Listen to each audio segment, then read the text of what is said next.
He had Nance, Wallace, and Truman. Now, while Wallace was Vice President of the United States, he was also, before that, he was Secretary of Agriculture. He had an interest in agriculture, and he, through his power and authority as Vice President, he established an experimental station for seed growth and seeds in Mexico. And he hired Norman Borlaug to run the operation and to study it. So it was actually he is the one that actually had the vision and got it done and got the experimental station set up so Borlaug could discover it. So it's got to be him, correct? Because he didn't do it, that wouldn't have happened. Well, wait a minute. Are you sure? Or really, could it have been this man?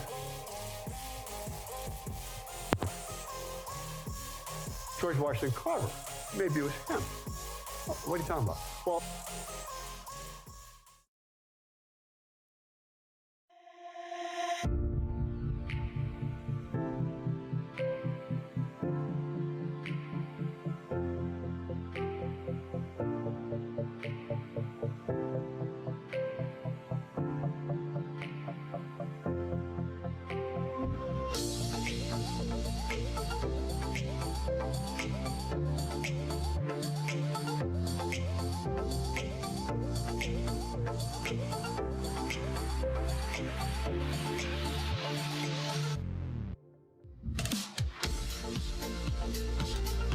I am CTNC. I am CTNC. I am CTNC.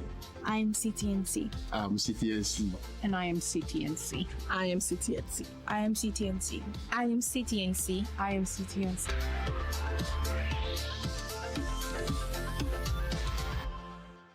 it was unbelievable this morning. Well, every morning, but especially this morning. And if you truly want to know how it's going to be in heaven, well, you got a taste of it this morning. And I just can imagine Victoire, she's up at that choir now, a few thousand more, but she's singing. Phenomenal job. Thank you very much. And after that, after the testimonies, after the prayer, I should say, hey, let's go home and have dinner. Let's take care of Mom, because whatever I'm going to say is absolutely useless. Why is everybody standing up? You can sit down. Oh, my goodness.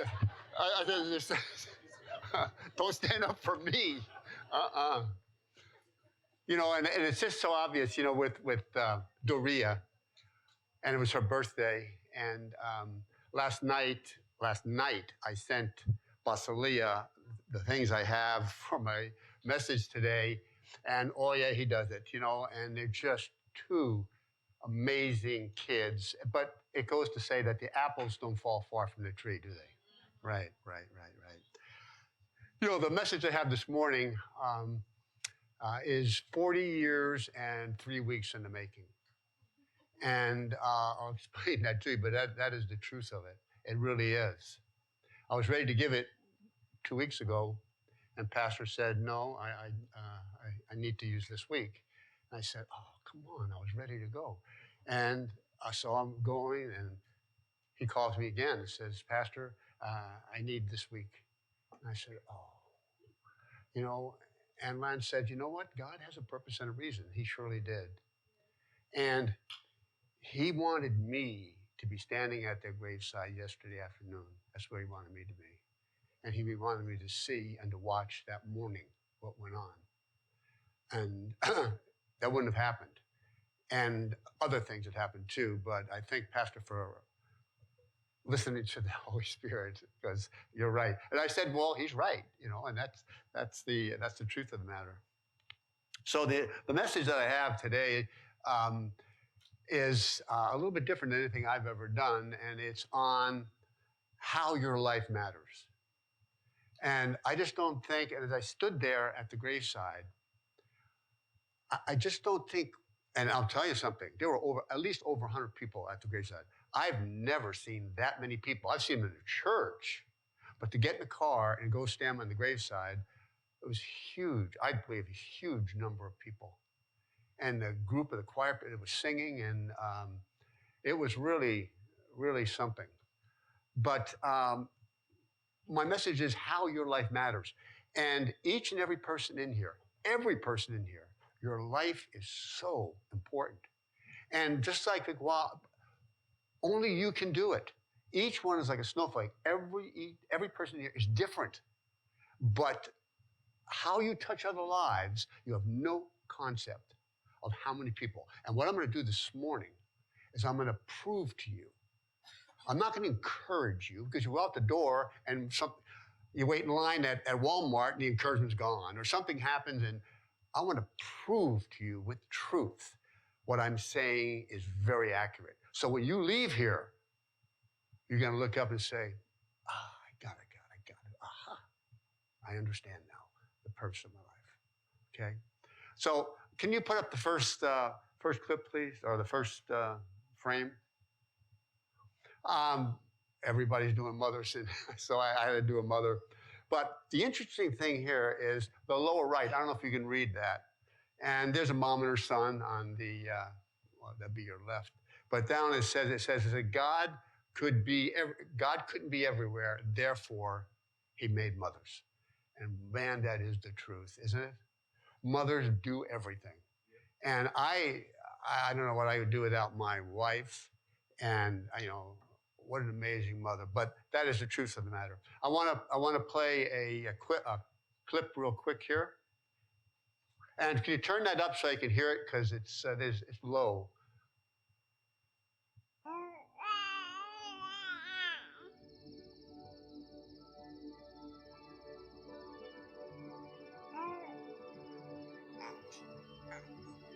I'll love you forever.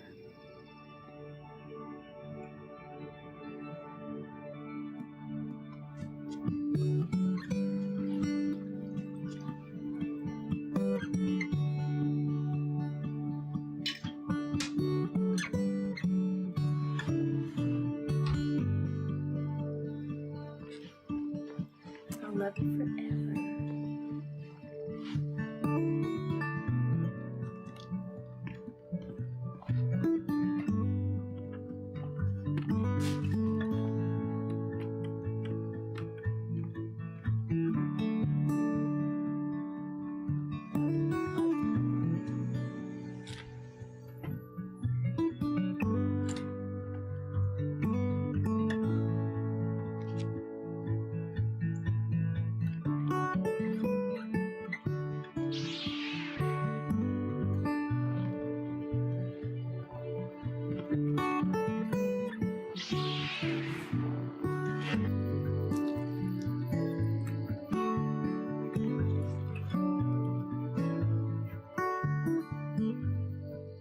I'll love you forever.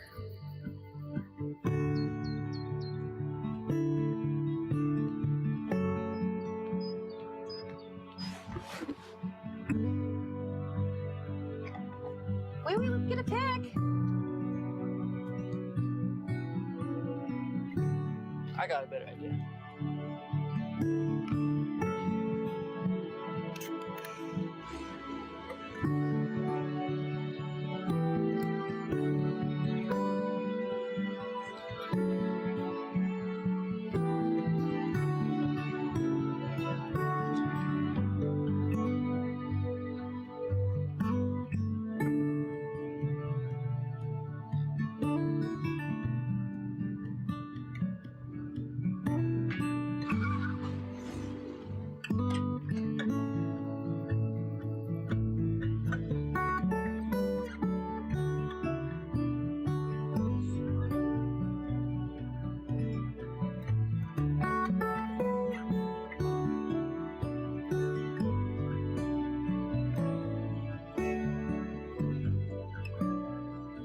I'll love you forever.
Love you forever.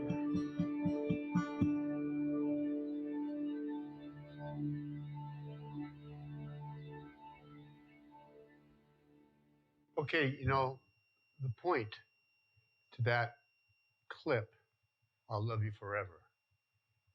No one said, I'll buy you things. No one said any of that. What happened in that clip, we all can do.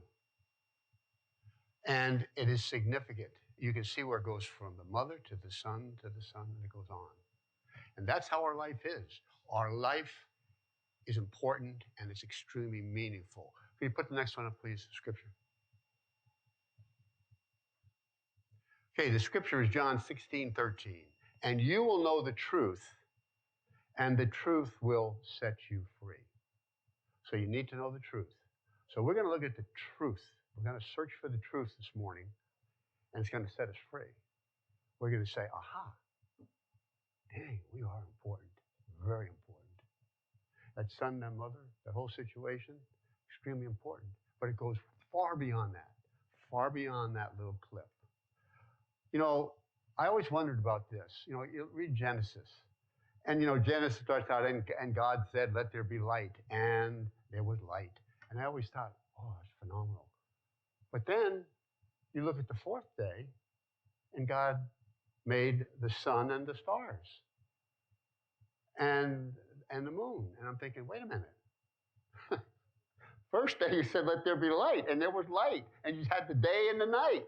And now you make the sun? Does that make sense to anybody in here? See, when God's in control of the plan, it doesn't have to make sense. Because it doesn't make sense in our mind, because our minds are like a little pea rolling around there. God is in control, and so we have to trust him. But you see, we live our life just very, what's the word? We're just not understanding or using our life the way God has intended us to use it. For example, let me ask you a question. I don't know if anybody has worked at a cash register or took money at a garage sale. I worked in a department store. Let me ask you a question. How many different ways are there to make change for $1? Now, I worked for at least in high school. I worked making change for 4 years. And I was talking, I said, I can think about 25, 50.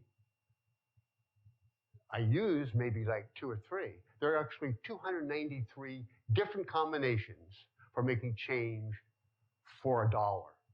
We might use, I do the 4 quarters and that's all I know. But there are those available that we do not use. You see, so what I'm saying is that's a truth. Well, we don't use it. We're not aware of it. And we're not aware of how awesome you are. You don't have it. God made you. He made you perfect, and he made you for a purpose. And I look at Victoire. He made her. Jesus walked 33 years. She walked 34 years on this earth, and she made an impact and a difference. We have no concept of that, but she did. I'll guarantee she did, and so are you. So what we want to do is, in order to have truth, okay, it's not large. Truth is very small. All right, here's truth.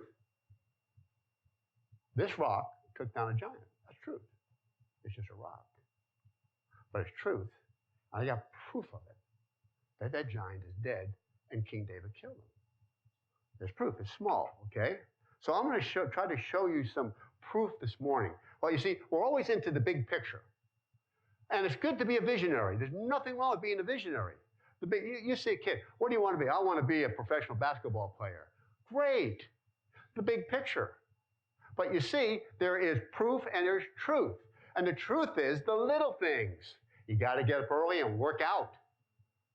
You got to lift weights. You got to play basketball. You have to get your grades up. You're going to go to college. There's a lot of things involved. You have to eat healthy. You have to stay away from bad things. See, the little things, we have the big picture, but we need the truth and the proof. You see, big plans are great. They're really great.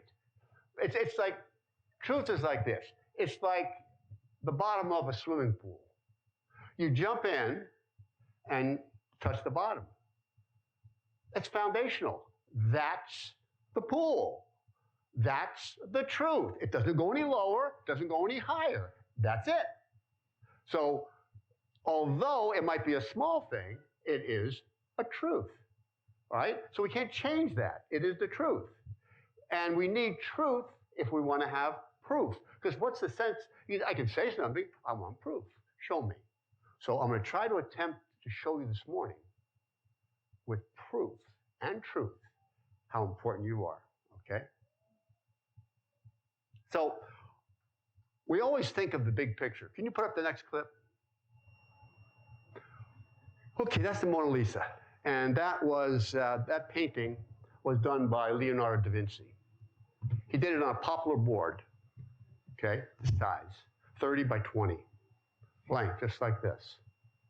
And he painted that masterpiece. I don't think there's anything that has ever been done that is as great as that picture. Did you know it was uncompleted? He never finished that masterpiece. But he started out just like this, and he took the smallest paintbrush he had and did one stroke at a time. You know how long it took him to make it? 16 years, and it was never completed. You're doing this. You got a board just like this. We all do. And one small stroke at a time, you're making your masterpiece. Value of this? $890 million. Matter of fact, it's not even insured. The insurance company would not insure it because they said this masterpiece was priceless. Let me tell you something. Your masterpiece is far more priceless. Victoire's masterpiece was way, way, way more important than this. They wouldn't insure it because it was priceless. King Louis I purchased this. He's the only one that ever purchased this painting, and he hung it only so the elite could view it. No one else could. This picture now sits in the Louvre in France. Be there forever. 6 million people a year go to see this picture. He never completed it. One stroke at a time. He didn't go to the art store and buy paint. He had to make it with semi-precious stones, grind them up, put linseed oil in them, and one stroke. Wait a month for it to dry, and another stroke, and another stroke, and another stroke. And that's how we are. One stroke at a time. One stroke at a time. Now, the question is, where are you going to hang yours? And how is your masterpiece going? Because we all have the opportunity to make one, let me tell you. And we are called to. We're all called to. So we're going to talk about the small things and why they're so important. They're so important for us. So what I'm saying is everything in life matters. Everything. You can't, example, I think I look back and I see Cindy. And I think of her message she gave. I'll never forget it. I'm fed up. Now, I really don't remember everything we was talking about, but I do remember that message. A small thing. Now, it affected my life. You see? And it goes on. It goes on and on. So what we're talking about, in essence, is called the butterfly effect. Can you put the next one up, please? It's a theory, okay? And this theory, if you get it, will change your life. All right? Now, a theory, you say, well, I'm afraid it's a theory. No. This is a law. This is a law. Let me explain. Put up the next one. Edward Lawrence, a scientist, was working with weather patterns. And he found out that if he has two of the same weather patterns and made one small change, at the end is completely different than the other one. One small change.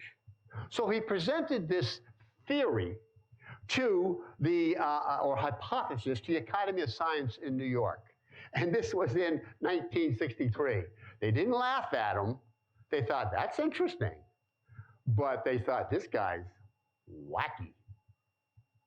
But it stayed around because it was very, I don't know, interesting, kind of cool, you know? What he was saying is that if a butterfly in Togo flaps its wings, the air molecules will move, this one, and this molecule, and that molecule, and that molecule, and it'll create a hurricane in Myrtle Beach. How could that be? From the flap of a single wing? And as I said, they laughed at that. They laughed and laughed. They also went with, which is very similar to that. Put up the next one so they see what I'm talking about. That's what I mean. That's what I'm talking about, the butterfly effect, right? And throw up the next one. The butterfly effect, you see where one, okay, and also they call it the ripple effect, the chaos theory. Okay, the ripple effect simply means that if I were to go down to Myrtle Beach now, and I would throw this rock into the Atlantic Ocean, the ripples that this would cause, now how big a splash is that going to make in the ocean? Come on. The ripples it will cause will go all the way across the sea and go up on the coast of Africa. That's crazy. Could it cause a tidal wave? I mean, could it do that? So for 30 years, they batted this around and they thought, this Lawrence guy, he's really crazy. And he got a lot of flack for this. But eventually a group of physics professors got together, 30 of them, from all over the world. And they studied this. And they said, this is true. This is true. They said it is authentic, it's accurate, and it's viable. That's true. All matter, if it moves, it creates another. Each action creates an opposite and equal reaction. And they said not only is it with matter, it's with human beings. So the action we make creates one action, then the other action, then the other ripple, and it goes on. Okay? So, matter of fact, put up the next one. They actually is a scientific law.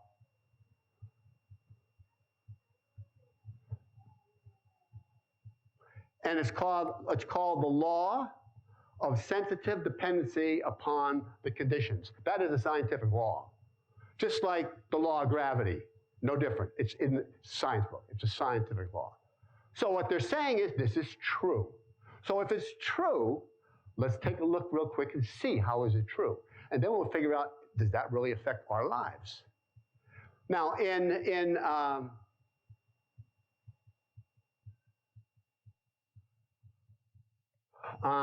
and on April 2nd, 2004, on ABC News, they used to have on news, they used to have this program called Person of the Week, and they would choose somebody and say they would choose pastor, and then we'd all try to guess who he is, you know, who they chose throughout the week, and they give a little hints. Well, the Person of the Week in April 2nd, 2004, is this man right here. This pops up. Norman Borlaug. And people said, Norman who? Norman Borlaug is the Person of the Week. And they said, never heard of the man. Who's Norman Borlaug? Well, Norman Borlaug was a man that came through his studies in seed. He came up with a seed that was drought resistant and disease resistant in wheat and corn seed. And this man, through his study of coming up the germination of this seed, they estimated, saved the life of over 2 billion people and growing from starvation. This man, Norman Borlaug, you ever heard of him? You study about him in school? No, he did it. Wait a minute, or did he do it? Put up the next one. This is Henry Wallace. Now, Henry Wallace was Vice President of the United States. Nance. Okay, and he was Vice President under Franklin Delano Roosevelt. You say, wait a minute, Harry Truman was. Well, Harry Truman ran for 4 terms. He had 3 vice presidents. He had Nance, Wallace, and Truman. Now, while Wallace was Vice President of the United States, he was also, before that, he was Secretary of Agriculture. He had an interest in agriculture, and he, through his power and authority as vice president, he established an experimental station for seed growth and seeds in Mexico. And he hired Norman Borlaug to run the operation and to study it. So it was actually he is the one that actually had the vision and got it done and got the experimental station set up so Borlaug could discover it. So it's got to be him, correct? Because he didn't do it, that wouldn't have happened. Well, wait a minute. Are we sure? Or really, could it have been this man? George Washington Carver. Maybe it was him. What are you talking about? Well, George Washington Carver, when he was 19 years old, he was going to the Iowa State University. And there he had a dairy science professor that he became very close with, and he mentored him. And this professor had a son. And he got George Washington to babysit his son, essentially. He was 6, 7 years old. On Saturday afternoons and Sunday afternoons. And George Washington Carver would take him on botanical expeditions, and he would show him different plants, and he would tell him the importance of plants and how plants were going to save people's lives. So he told him all of those things. And also remember, he was the one that did the peanut. George Washington Carver, you know who he is? Came up with 266 different ways to have peanuts. All right, so when he did this, the young little boy was Henry Wallace. So actually it was George Washington Carver, his officer George Washington Carver, that instilled this young boy when he was 6 or 7 years old with a desire for plants and a love for plants and how they can help mankind. So it was actually George Washington Carver. It was George Washington Carver that saved 2 billion people. 2 billion people. You understand what's happening here? Do you understand how one thing leads to another thing leads to another? Well, when you look at George Washington Carver, was it really him that did it? Or was it a farmer from Missouri? Put up the next clip. It was a farmer from Missouri. It was a slave state. And at the time, as a slave state, there was what's called Quantrell's Raiders would ride through, and they would, anyone, because they didn't believe in slavery. He and his wife did not believe, but they would go through, they would burn farms, and here they're burning his barn because they did not believe in slavery. And he had blacks working and were with him on the farm.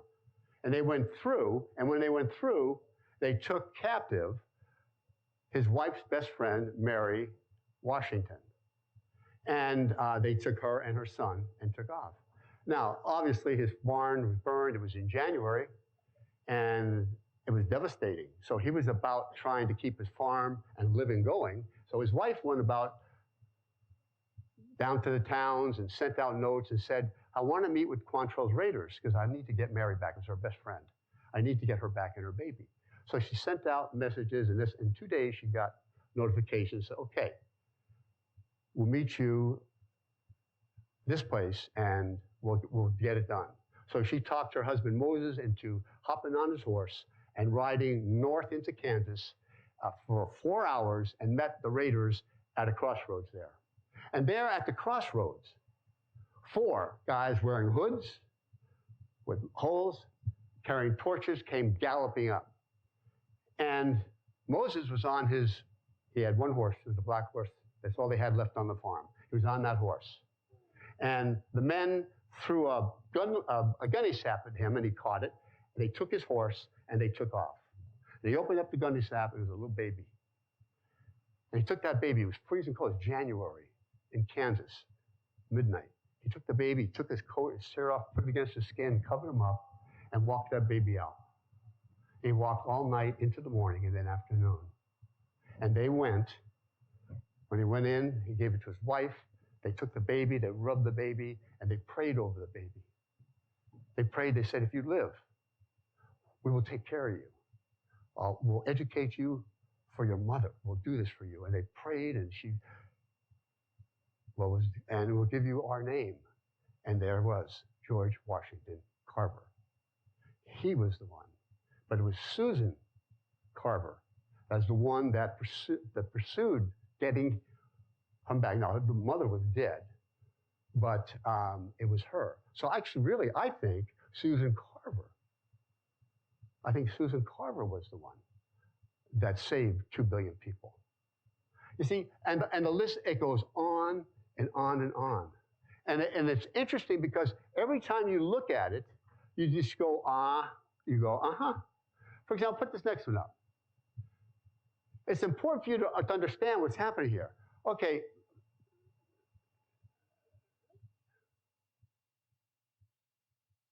Ain't happened.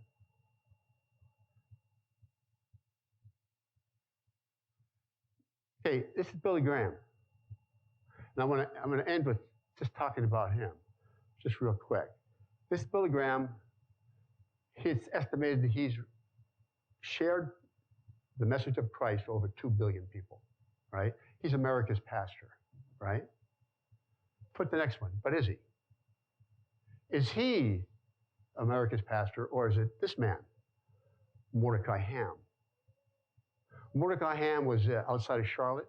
They were doing a rally, a revival, and Billy Graham happened to have been there, and he came forward, accepted Jesus Christ. Matter of fact, Mordecai Ham thought he was a failure because he was replacing Billy Sunday, who had thousands come forward. He was sick, and he came, and 4 people came forward. One was Billy. He didn't know anything about that, and he thought, wow, what a failure. Only 4 people came forward at this rally. So if it wasn't for Mordecai Ham, Billy Graham would have never become a Christian. You see? Now, put the next one up. Or this. I'm just thinking, I wonder about this. Okay, you see that? So what it says is this. Billy Graham is sitting like you're sitting right there. Mordecai Ham is preaching. And Billy Graham, I'll talk a bit short, he was negative. He cared about 2 things. And this was 4 days before his 16th birthday. He cared about women and playing baseball. He wanted to be professional baseball. No, he was dead against anything with religion, and his parents were very religious. Right, so he came there, and he was just, and then the choir got up like this morning. The choir got up, and it says here, they sang 4 verses as Just As I Am, followed by the hymn, Almost Persuaded, Now to Believe. And on the final verse, Billy Graham got up and came forward and accepted Jesus Christ, and then gave the message to millions of people. So, was it the choir? Was it the choir? Are they America's pastor? Are they the ones that did it? Well, they just sang that night. What do we have to do with it? Had they not sang, Billy Graham wouldn't have budged. He wouldn't have budged from that seat. But they moved him, you see? Oh, wait a minute. Wait. We're coming. Put the next one up. Or was it Albert Macon? Albert Macon was a hired hand. He lived on a dairy farm outside of Charlotte, right? And his parents hired Albert to work. And Billy worked with him. And Albert became a Christian and was on fire for the Lord. And he continually said, Billy, come on. There was a 11-week revival going on outside of Charlotte. And they were saying, come on, you got to come. And he wouldn't come. He kept on pushing and pushing and pushing him. And then finally he said, well, come on, Billy Sunday's preaching. He's a former professional baseball player. And you can take Dad's milk wagon and we'll all hop on, we'll have a ball. And he said, okay. So it was really Albert Macon who got Billy Graham to go to the revival, to hear the choir, to listen to the message, to accept Jesus Christ. Albert Macon. Now, just before he decided to go, Billy Graham came home and he said to Albert said, hey, we got to go feed the cattle because they had a dairy farm. We had to go feed the cows. And as they were going over to the barn, they heard singing going on, right? And Albert said, what's that? He said, oh, that's my parents. They got this church stuff going on, and they allowed the church to set up a tent behind the barn, and they're having a little bit of a service back there. It's ridiculous, that type of thing. Put up the next one. At that little meeting that they were having, this man right here, Vernon Patterson, a salesman, stood up. There's the barn, their family barn. It was back in that empty field there, right behind it. Vernon Patterson stood up, and at the end of the service, he prayed that the Lord would raise up a young man from Raleigh, North Carolina, that will give the message of the Lord to the world. That was his prayer. It's documented. So maybe it was him. I think it was him. What do you think, Pastor Sachs? I think it was Mr. Patterson, don't you? I don't know. Had he not made that prayer, would have got moved? I don't know. Oh, wait. We're coming to an end here. Don't worry about it. But put up the next one. Oh, no. It was Billy Sunday. Because Billy Sunday mentored Mordecai Ham, took him under his wing. And it goes way deeper now. I'm just going quick. Oh, wait. No, it was Chapman. Because Chapman was the one who led Billy Sunday to the Lord and took him in. His ministry was in Australia. Great preachers. Oh, wait a minute. Wait. Pastor, maybe D.L. Moody. I don't know if you know who D.L. Moody is, but he's unbelievable. Moody Institute in Chicago, Moody College, Bible College. Millions upon millions of people have heard the word from him. Maybe it was him. Because, I don't know.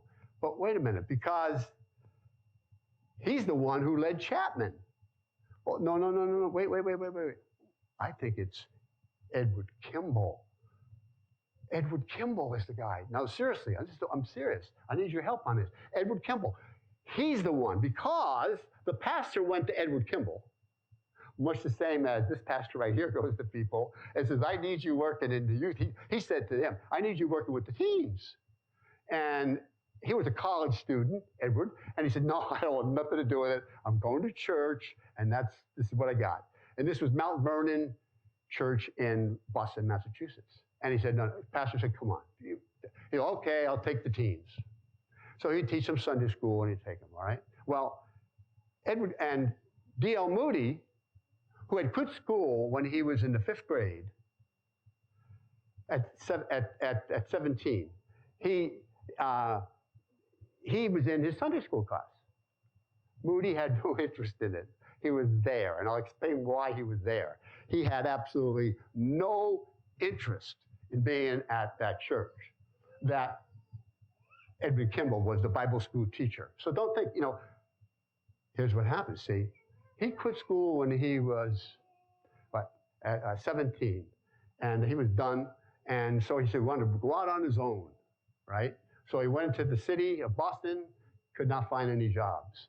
So put the next picture up, please. So he went to his uncle, Lem Holton. Lem had the Holton shoe store in Boston, Massachusetts. And he went up to him. He was desperate, Dwight. He had no money, he had no job, he was a failure. He said, Uncle, can you give me a job in the shoe store? And the uncle said, no. You quit school, no. You're going the wrong way, son. No, come on, I need a job. He said, all right, I tell you what, I'll make you a deal. You go to church on Sunday, I'll give you the job. He said, okay, uncle. Shook hands, and he went to church. So, Moody was in church only because of Uncle Lem. Now, right? Kimball, he was there because and he was preaching Sunday school, but he never got there if it wasn't for Uncle Lem. That was small. How small could it be to say, Jeremiah, come to church. Jeremiah, come to the... That's not big. But look at the ripple effect of that invitation is what I'm saying. Did Uncle Lem, does he know that actually he's the one? Well, if we went further back and further back, and with your life, forward. You don't know how many people you've touched. Millions. I'm serious. It's millions of people. Millions of people. Now, you can do it negatively and you can do it positively, but I'm showing it to you on the positive way. So each of you are so important.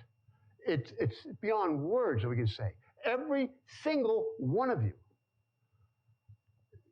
Anything we're talking about, anyone can do. I'll love you forever. You know, Pastor, you're the best pastor. I really appreciate your help. And, you know, going down the line, Pastor Sachs, you're just an inspiration to me. You're such a great man, you know, great father. What does it take? What does it take to flap your wings? Just a flap to affect throughout the world.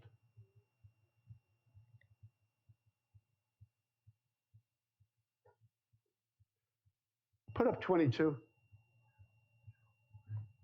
We're here at the end.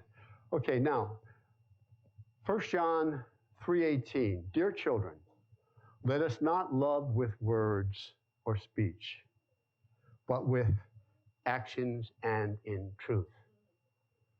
Actions. Actions. He didn't say you had to do anything. Just flap your wings where you're at. That's all you have to do. And you are doing it, whether you like it or not. You are doing it. You are doing it for sure. I think of Shirley Glover. Shirley Glover. Now look at this woman. How many lives has she affected? She affected pastors. And through that, how many lives has pastor affected? She started a school, involved in a school. How many lives from each kid that goes through that school has she touched and flapped her wings? And they went out and they flapped their wings. It's endless. My wife,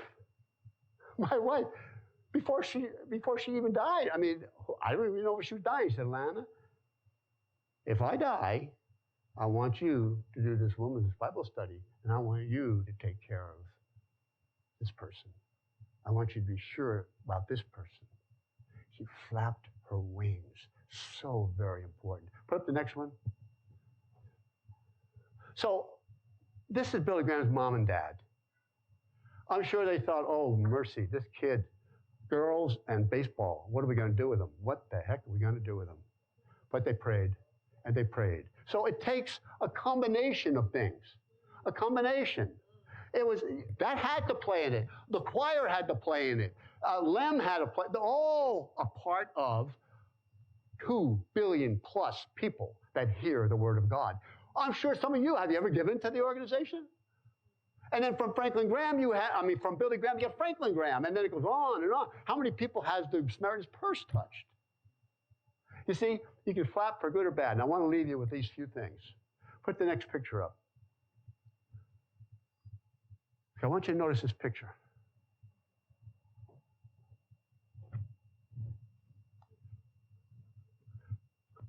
Okay, this is a mama leopard. Got food for her babies. And this is a baboon. And this is her baby. Look at her.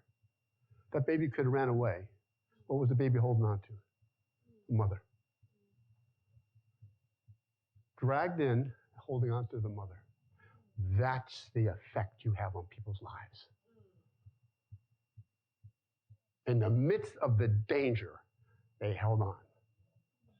That's the power you have. That's the power. It's unbelievable. It's really, really, when you stop and think about it, you go, oh my, I wish I'd have known this earlier. I wish I'd have known this earlier. Play this next clip and then we're closed here.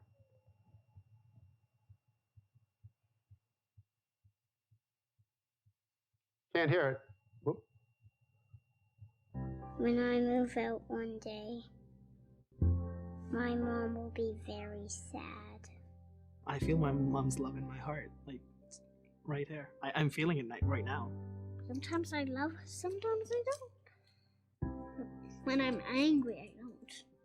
My mom is everything to me. She just is this ray of energy and sunlight and positivity. The thing that I wish I could have done more of is thanking her. Didn't matter what shape I was in, I could always come home to Mom. My mom was basically the glue that held me together.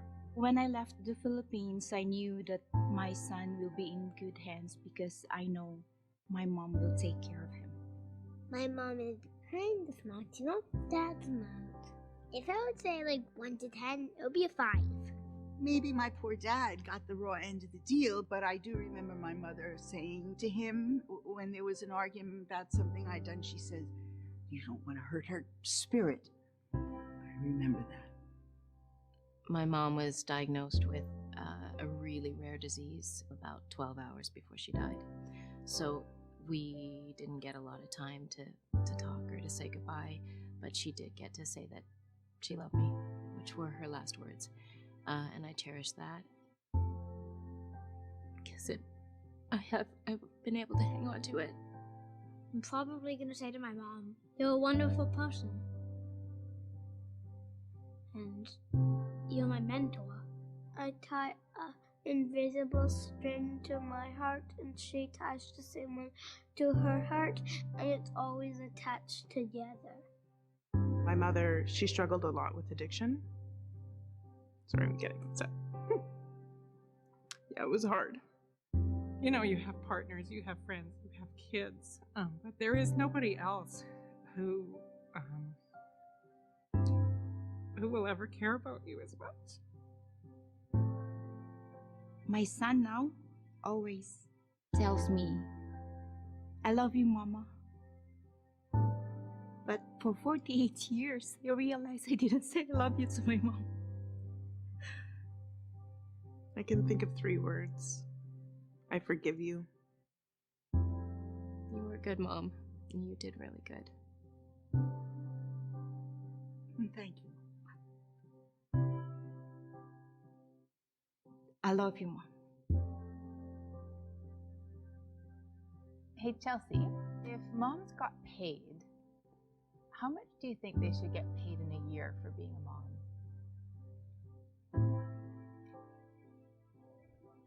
Maybe $100.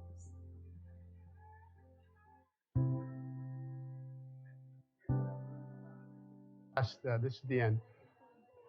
I'm going to put up this last clip, and that's not it.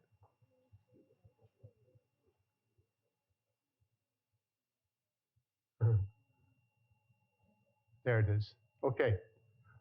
I want you to take a look at this mother. One of my wife's greatest loves and pet was our milk cow, Missy. She loved that cow. But anyway, this milk cow, look at the number of babies that cow has. 4. You know what the odds are for that cow to have quadruplets? Quadruplets? 1 out of 180 million chances of having 4. And you know what? I'd bet my money on a mother. I'd bet my money on a mother. Because mothers were always, always beating their wings. So, I say this. Have an amazing Mother Day, moms. Tell your mothers, please, because we don't know, this could be the last day. Flap your wings and tell them you'll love them forever. Happy Mother's Day.